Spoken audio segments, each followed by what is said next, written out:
Captain Elias Ward had crossed half the galaxy to stand in the Grand Palace of the Zareth Dominion. The human envoy wore the dark uniform of Earth's diplomatic corps, polished boots clicking against the shining marble floor as he stepped into the throne hall. He had trained for this moment for years, memorizing protocols, learning alien customs, and practicing words of peace that he hoped would change the future of his people. The palace was breathtaking.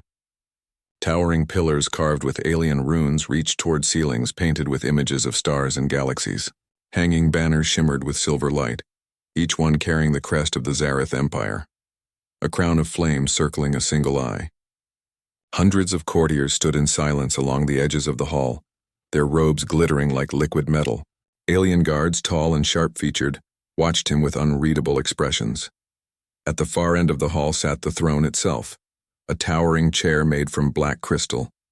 And there, resting on it like a queen carved from starlight, was Seraphis, ruler of the Zareth Dominion. Her crown was woven from strands of glowing silver, and her long robes flowed like water. Her skin carried a pale glow, and her eyes, deep endless like pools of midnight, stared forward. Elias had read descriptions of her beauty, of her commanding presence, but nothing had prepared him for the sight. She looked less like a ruler and more like a vision from legend. Elias stepped forward, heart steady but his hands clenched tight behind his back.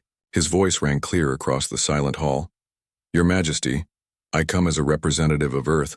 I bring words of peace and an offer of alliance. Our worlds have long stood apart. It is time we—" He stopped. The queen did not move. She did not raise her head, did not speak, did not even acknowledge that he stood before her. Her gaze was fixed ahead, cold and distant as if Elias were nothing more than dust drifting across the floor. The silence grew heavy. Whispers rustled among the courtiers. Elias shifted uneasily but pressed on. "Humanity does not seek war. We know there has been mistrust. But we believe in cooperation, in building a future together. I stand here in good faith offering the hand of—" Again, nothing. The queen sat still, her face like stone, her lips sealed. The guards did not move. The courtiers' eyes gleamed with quiet amusement, some smirking at the human envoy's embarrassment. Elias felt his chest tighten. Had he said something wrong? Had he broken some unspoken rule? "Your Majesty," he tried again, bowing deeply. "I have traveled long and far. I ask only for a moment of your time, a chance to speak." But the queen did not answer. Instead, she lifted one slender hand. The gesture was slow, deliberate. The hall fell even more silent. And then with that single hand she waved him aside. Not a word. Not a glance. Just dismissal. Elias froze. The air felt colder than ice. He wanted to shout, to demand why, but training held his tongue. A diplomat must never lose composure. Still, anger burned inside him. Why invite him all this way, only to ignore him like a shadow? The guards stepped forward, their tall forms gleaming in armor. One of them motioned for Elias to stand back. "The queen does not wish to hear you," the guard said simply, his voice like iron. Elias's jaw tightened. He wanted to protest, but he caught something in the queen's eyes as she lowered her hand. For a brief moment, her mask of silence cracked. He saw it, sorrow. Not hatred, not disdain, but sorrow, like a storm hidden beneath still waters. It vanished in an instant. Her expression returned to stone. But Elias had seen enough to know there was more. The court moved on as though nothing had happened. Ministers whispered to one another. Officials returned to their scrolls.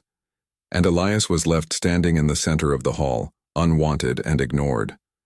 Finally, a servant approached, bowing stiffly. "Envoy Ward, you will be shown to your quarters." Elias said nothing as he followed.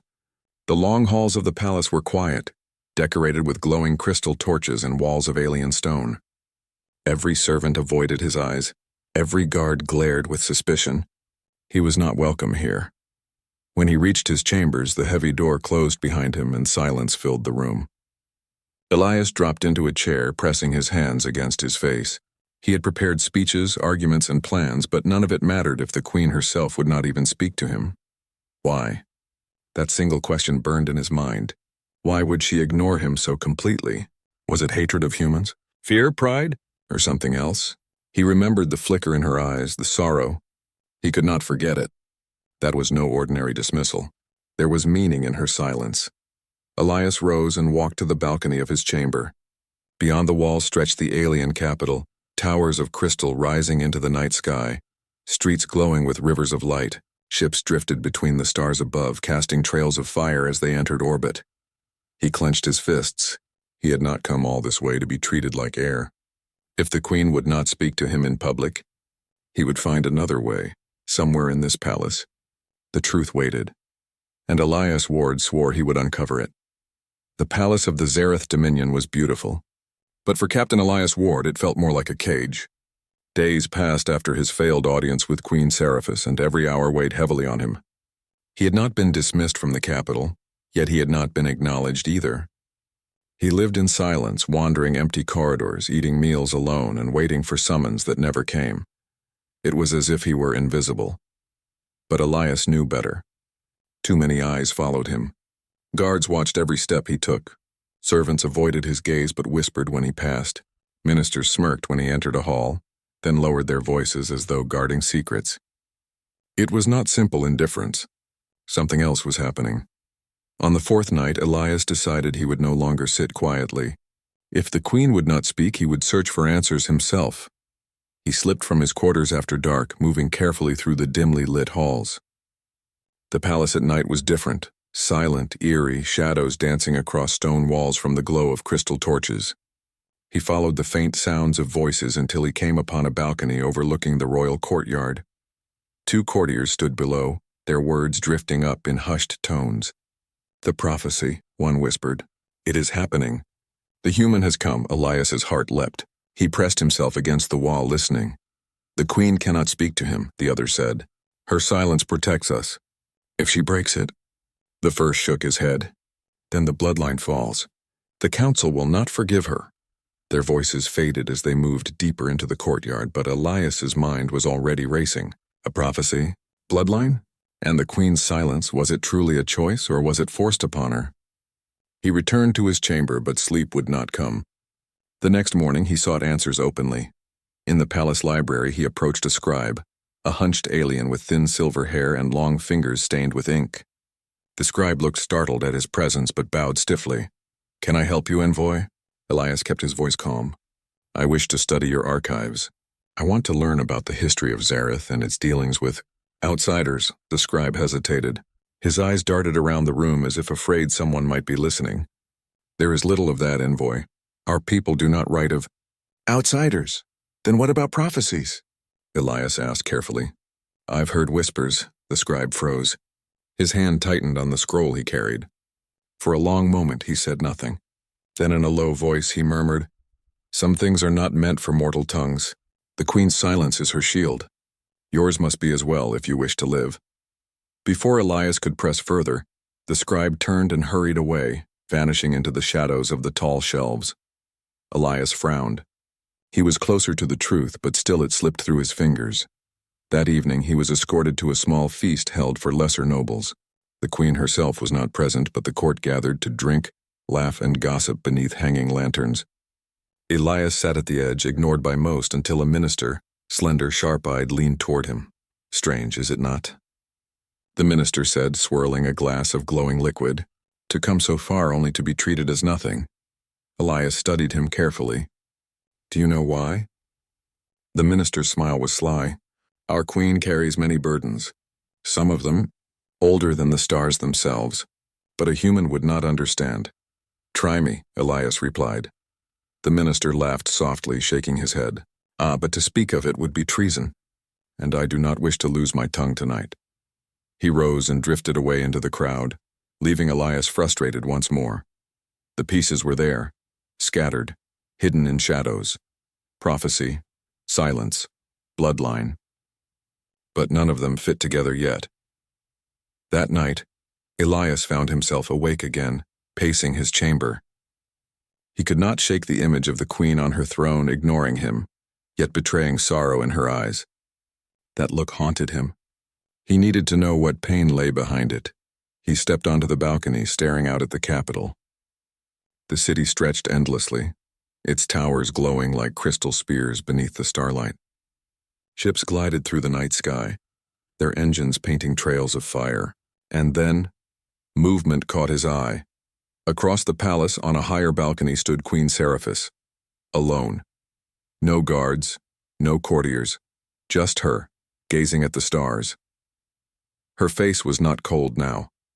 It was soft, almost fragile, and tears glimmered on her cheeks as she whispered words Elias could not hear. Elias's breath caught. The mighty queen, worshipped and feared, carried a sorrow so deep it shook even her strength. For a long time he simply... Captain Elias Ward could no longer ignore the feeling that the queen's silence was a shield. A shield not just for herself but for her empire. He had spent days wandering the palace, speaking to hidden courtiers and the few brave scribes willing to whisper truths. Each clue pulled him closer to something extraordinary, something that tied humans and the Zareth Dominion together in ways he could not yet comprehend. It was in the deepest wing of the palace, in a room rarely visited even by high-ranking ministers, that Elias found what he was looking for. The archivist who guided him spoke in a trembling voice, warning him that the documents were forbidden for centuries. "You should not read these," the archivist said. "If the queen knew you were here..." Well, she would not forgive you. Elias did not care. The words he had heard, the whispers of prophecy, the sorrow in the queen's eyes demanded answers. The archives were vast, filled with scrolls, crystal tablets, and glowing data disks that pulsed with alien light. Elias's hands shook slightly as he selected a thick tablet sealed with a black crystal emblem, the mark of the royal bloodline. He had a sense that this was it, the record of secrets long buried. As he activated the tablet, ancient holographic images filled the air, showing a human figure moving among the Zareth people. Elias stepped back, eyes wide. The human's features were unmistakable, tall, strong, with dark hair and eyes filled with determination. He walked not as a stranger but as a hero among the aliens, and yet the faces of the Zareth around him betrayed both respect and fear. The archivist's voice trembled. He changed us. That human came long ago, before the queen's ancestors ruled. He helped our people survive a war with a neighboring empire. But in saving us, he also altered our destiny. Elias leaned forward. Altered? How? His bloodline, the archivist whispered. It mingled with the royal family. Some of the queen's ancestors carry human ancestry, but that knowledge was hidden. Too many believed humans to be weak, unreliable, dangerous. And yet here we are. The queen, she remembers the warnings of the past. That is why she fears you. Elias felt a chill. You mean, the queen is tied to humans? Yes, the archivist said quietly. And that is why she cannot speak to you openly. You are a part of a chain that begins centuries ago, one that could break the throne if revealed too soon. The weight of it sank in. Elias had come as a simple envoy, a messenger of peace. Now he realized that he was far more than that. He was connected to the very history of the Zareth Dominion. He closed the tablet, mind racing. The queen's silence was not arrogance. It was fear. Fear that acknowledging him would unravel everything she had built, everything she had protected for her people. Elias did not want to leave the archives, but he knew he could not stay long. The guards would notice if he lingered too long in forbidden areas. He returned to his quarters, but sleep evaded him. Every thought led back to the queen, her eyes, her sorrow, her silence. The next day, Elias was summoned unexpectedly to the council hall. The room was larger than the throne hall, filled with ministers and advisors who regarded him with suspicion. And there at the head of the room sat Queen Seraphis. She did not rise, did not speak, did not acknowledge his presence. But Elias noticed something strange. Her hands were clenched tightly and her eyes flicked toward him once, almost imperceptibly. He took a deep breath. "Your Majesty," he began. "I have spent my time in your palace learning what I could. I now understand why you have remained silent. I understand that there is a burden you carry. But I wish to speak, to share knowledge, not to threaten your throne." The queen's eyes narrowed, and for a moment Elias feared he had crossed the line. But then she leaned forward slightly, her voice barely a whisper, heard only by him. "Do you truly know what you have awakened, human?" Elias swallowed. "I know only what I have found in the archives." "And what I have seen in your eyes, that you carry a weight older than the stars and that you fear me not as an enemy but as a link to your past." The queen's gaze softened for a moment, then hardened again. She said nothing further. Her silence was an answer of its own. a warning and a test. Later that evening, Elias returned to the balcony, watching the alien capital glow under twin moons. He could not stop thinking about the human figure in the holographic records, about the mingled bloodline, and about the prophecy that had been whispered to him. He realized that his presence in the palace was not mere coincidence. Something about him, something about humans, had become part of the Queen's story, part of the story of her people. The next day, a palace scribe approached him in secret, motioning for him to follow. They moved through twisting corridors until they reached a small chamber hidden behind a wall of crystal. The Queen fears what she must protect. The scribe said softly, "You are more than an envoy. You are part of the prophecy, the human voice. And the prophecy speaks of choices. Choices that may save or destroy the Zareth dominion. You must understand this before speaking with her, or disaster will follow." Elias's head spun. Choices? I do not even know what that means yet. You will, the scribe replied. But first you must see the truth of the past. Only then can you understand her silence. The scribe activated a device on the wall, projecting a three-dimensional image of a war that had happened centuries ago. Human ships fought alongside Zareth warriors, turning the tide of a battle that would have otherwise destroyed the entire civilization. The human who led them had been courageous, brilliant, and selfless, but his presence had left a mark. The royal bloodline had been altered, changed forever by the mingling of human and Zareth heritage. Elias felt awe and disbelief. The humans of old, unknown to most of the galaxy, had played a role in shaping one of the strongest empires in existence. And now he was walking among their descendants. He turned to the scribe. So, she fears me not because of what I am, but because of what I represent. The scribe nodded. Exactly. You are not a threat of war. You are a threat of truth. One word from you and the balance of power, the loyalty of ministers, even the stability of the throne. Everything may change. Elias understood then why Queen Seraphis had ignored him. It was not pride nor arrogance. It was protection, for herself, for her people, and perhaps even for him. That night Elias sat alone thinking. The human envoy had become something else entirely. A key in a story centuries old. A living connection between worlds, and perhaps the only one who could help the Queen face the prophecy without destroying everything. And he knew one thing clearly. He could not turn away. He could not ignore the burden she carried. He would discover the truth behind the prophecy, understand the meaning of the human voice, and find a way to prove to her that he was not her enemy, because history had already tied their fates together. And destiny, it seemed, was not patient. Captain Elias Ward had spent days in the hidden archives of the Zareth Dominion, piecing together the fragments of a story that had been buried for centuries. Every clue he uncovered seemed to pull him closer to the truth, a truth that the Queen's silence had long guarded. He now understood that he was not merely an envoy from Earth. He was entwined with the very fate of the Zareth Empire. That evening, the palace seemed heavier than usual. The torches in the corridors burned dimly, casting long shadows on the walls, and the air carried a strange tension. Guards moved with unusual caution, and courtiers whispered in corners. Elias felt the weight of eyes on him, yet no one dared approach openly. He had requested a private audience with the Queen through a trusted scribe, one who had shown him fragments of the prophecy before. After hours of waiting, he was finally led through twisting corridors to a secluded chamber near the throne hall.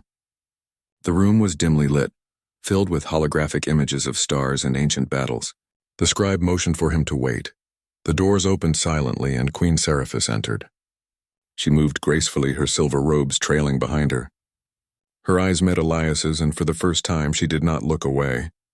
There was a storm of emotions in her gaze, fear, sorrow, and determination. Sit, she commanded softly, her voice like a whisper of wind across crystal towers.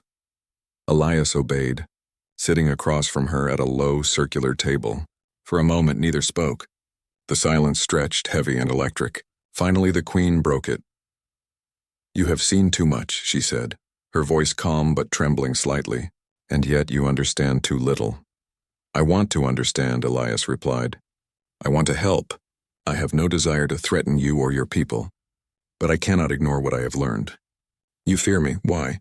The Queen sighed, her eyes lowering. Because of the prophecy, she whispered. Because of the bloodline. Because of what your presence may bring. Elias leaned forward. Tell me, please. She hesitated, then finally spoke. Centuries ago, a human came to our world. He changed our people, saved us from destruction, and left behind a legacy. That legacy is in my blood, in my line, and the prophecy says that when the human voice returns, the bloodline will be tested. One choice will save the empire. Another will doom it. Elias's mind raced. The human voice? That means me. The queen nodded slowly. Yes, you carry a voice that may awaken truths too dangerous to speak. My ancestors feared it. I have feared it. And now it has returned. The chamber felt colder, as though the walls themselves understood the weight of her words. Elias struggled to keep his calm.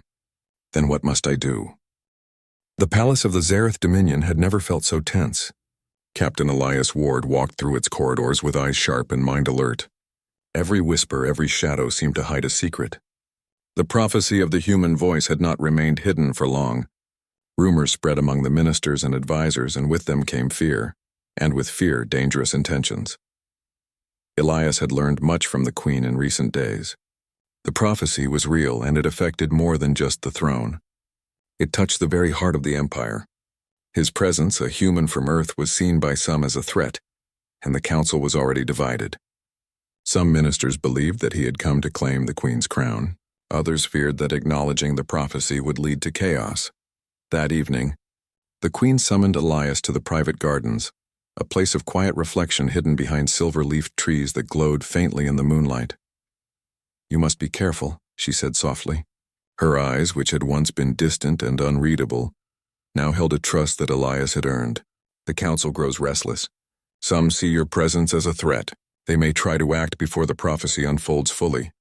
Elias nodded. I understand, but we cannot hide forever.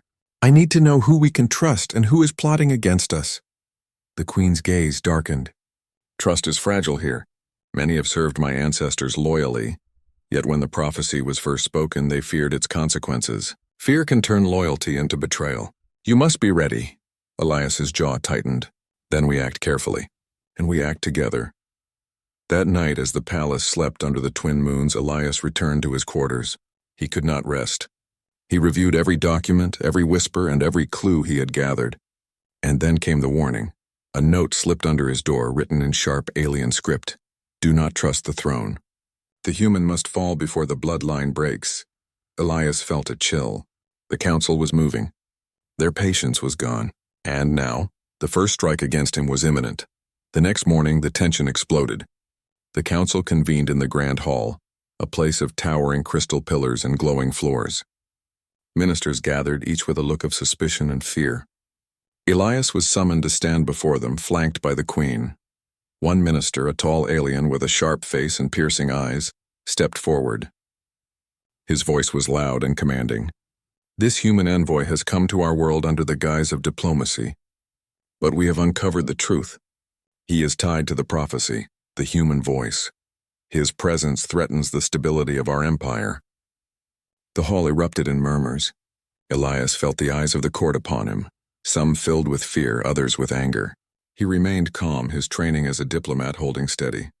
Your Majesty, he said, turning to the queen, I have no desire to take the throne. I have no desire to harm this empire. My goal is peace and understanding, the minister sneered. Words are not enough. The prophecy has spoken. One mistake, one word, and the bloodline could break. We cannot allow it. The queen's expression was calm but firm. She raised a hand and the hall fell silent. Your fears are noted, she said, but we will not act rashly. The prophecy is not yet fulfilled. There is time for reason. The minister's face twisted with fury. Time is a luxury we do not have. If we wait, the human voice will decide our fate, and it may be our doom. Elias stepped forward. I understand your fear, he said, but acting out of fear will destroy what you seek to protect. Let me prove my loyalty. Let me show you that I am here to help, not to harm. The minister laughed, a harsh sound that echoed through the hall. Proof? You are a stranger. You are human. How can we trust you? Before Elias could answer, a sudden movement erupted in the hall. Guards rushed forward, shouting alarms. Assassins, hidden among the crowd, attacked, their weapons aimed at the queen and her protector. Elias reacted instantly. Years of military and combat training kicked in. He dove to block a deadly strike, deflecting a blade with his arm. The attackers moved swiftly, but he was faster. Using his knowledge of human combat, he disarmed one, kicked another to the ground, and moved toward the queen, shielding her from harm. The queen's eyes widened in surprise, then relief. "Elias!" she shouted, but her voice was steady. She stepped behind him, trusting him completely. Together, they fought through the hall, their movements coordinated without words. Guards loyal to the queen joined them, helping to subdue the attackers. Within moments, the threat was over, but the damage was done. The council's divisions were now public, and the prophecy was no longer a secret. Breathing heavily, Elias turned to the queen. "Are you all right?" he asked. She nodded, her eyes reflecting gratitude and something deeper, a trust that went beyond words. "You have proven your loyalty," she said softly, "and now the council must see the truth. The human voice is not a threat, if guided wisely." Elias realized the gravity of the situation. They could not remain passive. The council would continue to plot, and the moment of confrontation was approaching. He had to act carefully, balancing the queen's protection with the revelation of the prophecy, without causing further chaos. Over the next days, Elias and the queen worked together, quietly identifying those in the council who were loyal and those who were driven by fear.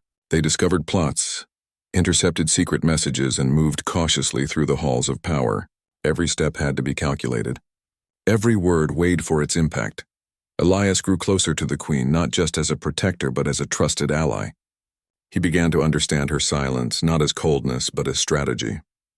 She had ignored him not because she disliked him, but because speaking too soon could have destroyed her empire. Finally, the queen called a meeting with the loyal council members in a private chamber. "The prophecy speaks of choice," she said. "It speaks of trust and courage. Captain Ward is not a threat to this throne. He is a bridge between the past and our future. Those who act out of fear will bring disaster. Those who act with wisdom will strengthen the empire." The chamber was tense. Some members looked unconvinced. But the queen's calm authority, paired with Elias's presence, began to shift the mood. One minister, the same who had opposed Elias, stepped forward. "You would place the fate of the empire in the hands of a human?" he demanded. Elias met his gaze. "I do not seek power," he said simply. "I seek understanding, and I will stand beside the queen, not above her. The choice is hers, not mine. But together we can face the prophecy and protect the people of Zareth." The minister's face hardened, but he said no more. The queen turned to Elias, her eyes softening. "You have stood with me," she said. "Even when fear threatened to divide us." "That is loyalty beyond words." Elias bowed his head. "And I will continue to stand with you, your majesty, until the prophecy is fulfilled, or the empire is safe." That night, as he returned to his quarters, Elias reflected on the events of the past days. The palace was no longer simply a place of intrigue and mystery. It was a battlefield of loyalty and courage, where the actions of a single human could tip the scales of an entire empire. He looked out over the glowing capital, towers shining under twin moons. Somewhere in the depths of the empire, plots still stirred, but Elias felt a quiet determination. He had proven himself. He had defended the queen, and now he would prepare for the next step, facing the prophecy itself and whatever choices it demanded. The fractured crown, he realized, was not just the queen's burden. It was the weight of trust, of loyalty, and of courage shared between them. And he would carry his part of it, no matter the danger, no matter the cost, because the empire had stood for centuries through wars and challenges. And with the queen and the human voice together, it could endure what was coming next. Elias knew one truth above all else: to protect her, to protect the empire, he would have to face the council, the prophecy, and the future with unwavering courage. The fractured crown was mending, but only if he and the queen remained united. The palace of the Zareth Dominion had never been quieter or more tense. Captain Elias Ward stood beside Queen Seraphis in the throne hall, the echoes of recent attacks and conspiracies still lingering in every corner. But tonight was different. Tonight, the prophecy that had haunted them for centuries was about to unfold. The council had been summoned, the loyal ministers seated along the crystal pillars. Those who had opposed Elias and the queen watched with suspicion and fear. Every face in the hall seemed to carry a question. Would the human voice bring salvation or destruction? The queen rose from her throne, her silver robes flowing like liquid light. Her eyes, once filled with sorrow and caution, now held determination. The prophecy speaks of choice, she began. It speaks of trust, courage, and unity. Today that choice will be made, not by fear, but by wisdom. Captain Elias Ward stands before you, not as a threat, but as a bridge between our past and our future. A ripple of whispers ran through the hall. The minister who had opposed Elias leaned forward, his eyes sharp. You claim this human is not a threat, he said. Yet the prophecy warns of the human voice. How can we know this is true? Elias stepped forward. I am not here to take power. I am here to help, to protect the queen, the empire, and the people of Zareth. I have seen your history, and I understand the weight of your prophecy, but fear cannot guide our actions. Only courage, trust, and unity can. The hall fell silent. For a moment it seemed that the air itself was holding its breath. Then the queen spoke again. The choice is before